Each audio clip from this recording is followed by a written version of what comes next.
국세청은 고의적 지능적으로 강제징수를 회피하고자 제3자 또는 친인척 등의 명의로 숨겨놓은 체납자의 은닉재산을 찾기 위해 체납자 은닉재산 신고 제도를 운영하고 있는데요.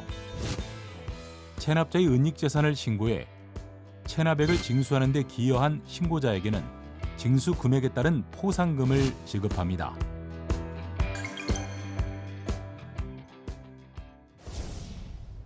세금을 납부하지 않고 호화롭게 생활하는 고액, 상습 체납자를 근절하기 위해 국세청에서는 은닉재산 신고제도를 운영하고 있는데요.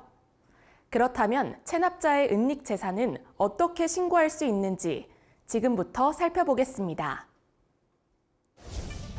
은닉재산은 체납자가 세금을 납부하지 않거나 국세청의 압류를 피하고자 숨겨놓은 현금, 예금, 주식, 그 밖에 재산적 가치가 있는 유무형의 재산으로 등기부 또는 지적공부상 체납자 본인 명의로 등기나 등록된 국내 소재 부동산은 은닉재산에 해당하지 않는데요.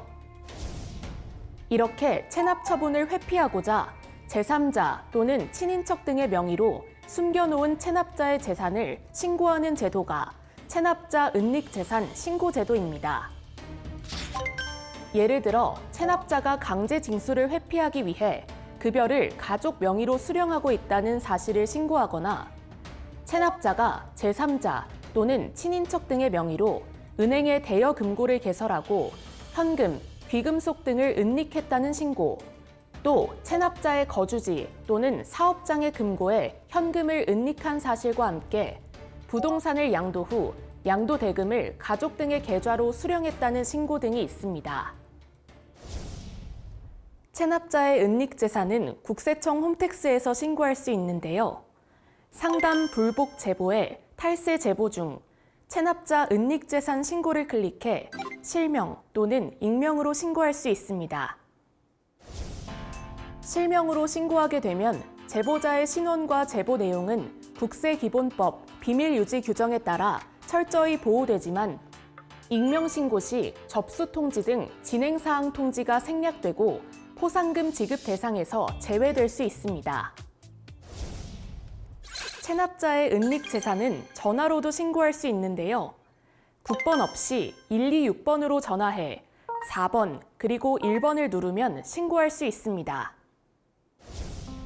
아울러 지방청 은닉재산 신고센터 또는 가까운 세무서 징세과로 방문해서 신고할 수 있으며 신고자의 이름과 주소를 명기하고 서명 날인한 문서를 우편으로 제출할 수도 있습니다. 이 밖에도 국세청은 체납자의 은닉재산 신고를 통해 체납세금을 징수하는 데 기여한 신고자에게 신고 포상금을 지급하는데요. 포상금은 체납액을 5천만 원 이상 징수한 경우 지급하며 징수 금액에 따라 5%에서 20%의 지급률을 적용해 최대 30억 원까지 지급합니다.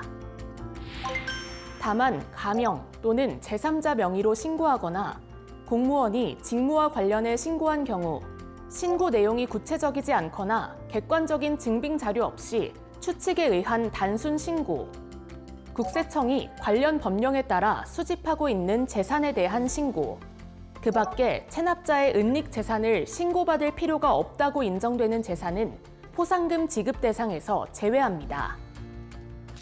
한편 국세청은 고액, 상습 체납자에 대해서는 압류, 공매 등 강제 징수를 적극 추진하고 출국 금지를 비롯해 명단 공개 등 행정 제재도 철저히 집행할 계획인데요. 특히 재산 은닉 또는 강제 징수 회피 혐의가 있는 경우에는 실거주지 수색과 함께 소송 제기, 면탈범 고발 등 재산 추적 조사를 강화해 성실 납세 문화 조성에 더욱 노력할 방침입니다. 고액, 상습 체납자는 성실하게 세금을 납부하는 대다수의 납세자들에게 상대적 박탈감을 초래하고 건전한 납세 문화를 심각하게 훼손하는데요. 만약 체납자의 은닉 재산을 알고 있다면 적극적인 신고 부탁드립니다.